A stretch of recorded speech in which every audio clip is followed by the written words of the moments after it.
Salut à tous et bienvenue sur notre chaîne dédiée au Real Madrid. N'hésitez pas à lâcher un petit pouce bleu. Si vous appréciez notre contenu, n'oubliez pas de vous abonner pour rester informé de toutes les actualités concernant votre club préféré. Notre objectif est d'atteindre 2000 abonnés pour la chaîne. Nous comptons sur vous pour atteindre notre objectif et pour prouver que nous sommes une vraie communauté et abonnez-vous pour atteindre cet objectif rapidement. Dernière heure. Regardez ce qu'a dit Laporta sur l'expulsion de Mbappé. Critique sévère contre la fédération et le Real Madrid. L'UEFA a déjà choisi l'arbitre pour le match décisif contre Arsenal et aujourd'hui, des absences ont été confirmées à l'entraînement pour la rencontre. Regardez toutes ces nouvelles maintenant dans la vidéo. Salut les Madridistas. Avant de commencer, je vous demande de vous abonner à la chaîne, de laisser un like et d'activer les notifications pour recevoir en premier les dernières nouvelles du plus grand club du monde. Merci beaucoup et passons aux nouvelles. Le Real Madrid a commencé sa préparation pour le match retour contre Arsenal avec une équipe pratiquement intacte en termes de blessures. Cependant, l'entraîneur Carlo Ancelotti ne pourra pas compter sur certaines pièces importantes. André Luna, Carvajal et Militao sont toujours absents et Camavinga est suspendu après avoir reçu un carton jaune lors du match allé disputer à l'Emirates Stadium à Londres il y a 7 jours. Une partie des joueurs a effectué des séances de récupération à l'intérieur des installations de Valdebebas, tandis que le reste a participé à des activités techniques en plein air. Le groupe s'est entraîné en se concentrant sur la possession du ballon, la pression et a terminé la journée avec un match sur un terrain réduit. Mendy et Luna, quant à eux, continuent leurs traitements médicaux et physiothérapeutiques respectifs. Il convient de rappeler que Mendy s'est blessé en deuxième mi-temps du match décisif contre l'Atlético de Madrid en huitième de finale de la Ligue des Champions. Le latéral français a souffert d'une rupture musculaire à la cuisse gauche à la 81e minute et, après avoir ressenti une forte traction à l'arrière de la jambe, a immédiatement signalé au banc de demander le changement.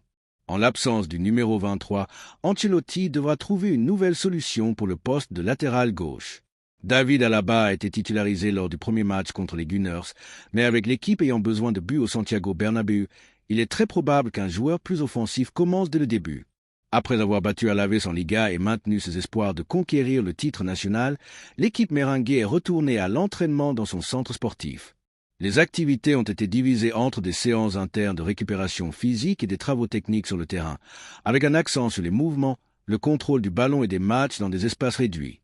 Le défi décisif contre Arsenal aura lieu ce mercredi dans le stade mythique madrilène. Le Real a besoin d'une victoire par 3 buts d'écart pour égaliser le score global et forcer les prolongations, s'il veut se qualifier directement pour les demi-finales de la Ligue des Champions. L'équipe espagnole devra s'imposer par 4 buts ou plus d'avance devant ses supporters. François Le Texier sera chargé de diriger le duel décisif entre le Real Madrid et Arsenal, correspondant au match retour des quarts de finale de la Ligue des Champions de l'UEFA ce mercredi au stade emblématique Santiago Bernabéu. Le choix de l'arbitre français marque ce qui pourrait être une véritable mission de sauvetage pour les Merengues, qui cherchent une remontada épique devant leurs supporters. Ce sera la 5e fois que Le Texier dirigera un match du club madrilène. Le bilan jusqu'à présent est encourageant pour l'équipe de Carlo Ancelotti. 2 victoires, un match nul et une seule défaite sous son arbitrage. La première fois que Le Texier a croisé le chemin du Real Madrid, c'était en quart de finale de l'édition 2022 à 2023 de la Ligue des Champions, lors du match aller contre Chelsea.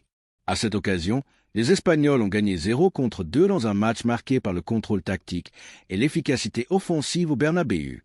Lors de la même saison, l'arbitre français a de nouveau arbitré un match des Blancs lors de la phase de groupe, au 5e match du groupe, également au Bernabéu. Le Real a battu un rival italien 4-2.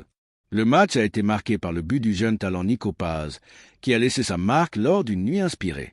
Le Texier était également au centre de l'action lors du match nul électrisant 3-3 contre Manchester City lors du match aller des demi-finales de la saison dernière, un match mémorable qui est resté gravé dans la mémoire des fans pour son intensité et ses changements constants de domination entre ces géants européens. Plus récemment cette année, le juge français était en charge du match entre le Real Madrid et Liverpool disputé à Anfield. À cette occasion, les Anglais sont sortis victorieux 2-0 dans un match où les Merengues ont rencontré de nombreuses difficultés pour s'imposer à l'extérieur. Maintenant, avec le Bernabéu comme scène et la pression de renverser un score défavorable, le Texier jouera à nouveau un rôle de premier plan, étant témoin et gardien de la justice dans un autre chapitre glorieux de l'histoire du Real Madrid en Ligue des Champions. Sans aucun doute, ce fut la scène la plus impactante et controversée du match entre Alaves et le Real Madrid. Kylian Mbappé a été l'auteur de l'une des actions les plus dures et controversées de la saison jusqu'à présent en réalisant une entrée brutale contre Antonio Blanco, qui a abouti à son expulsion directe.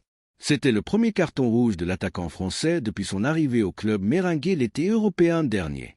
Visiblement déconnecté du match et montrant une certaine frustration, Mbappé a réagi de manière incontrôlée dans un moment de tension.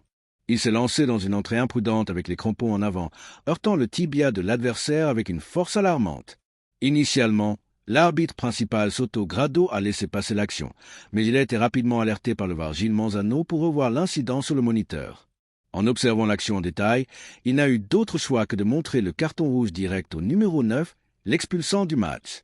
Dans le rapport officiel de l'arbitrage, la justification de l'expulsion était plus douce que ce qui a réellement été vu sur le terrain. À la 38e minute, le joueur Kylian a été expulsé pour avoir réalisé une entrée avec le pied au niveau du tibia de l'adversaire lors de la lutte pour le ballon, utilisant une force excessive, indique le rapport.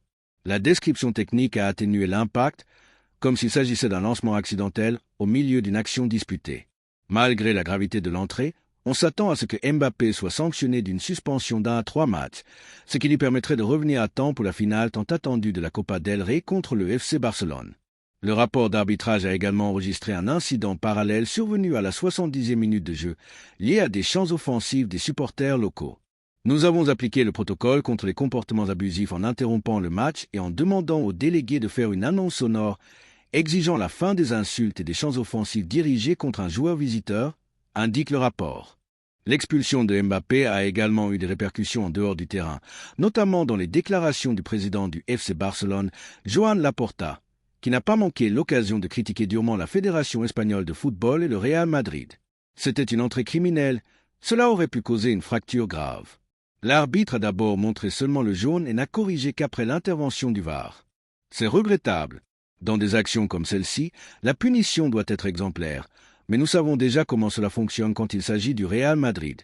Nous sommes habitués à ce type de traitement préférentiel, a déclaré Laporta, attisant encore plus la rivalité entre les deux géants du football espagnol. Abonné, laisse ton avis sur ces déclarations polémiques de Laporta dans les commentaires. N'oublie pas de liker la vidéo. Merci d'avoir regardé cette vidéo et j'espère que cette vidéo vous a plu. N'hésitez pas à lâcher un petit pouce bleu, vous abonner à la chaîne et à activer la cloche pour ne rien manquer des prochaines vidéos. On se retrouve demain avec plus d'informations. Passez une bonne journée et à la prochaine. Ciao!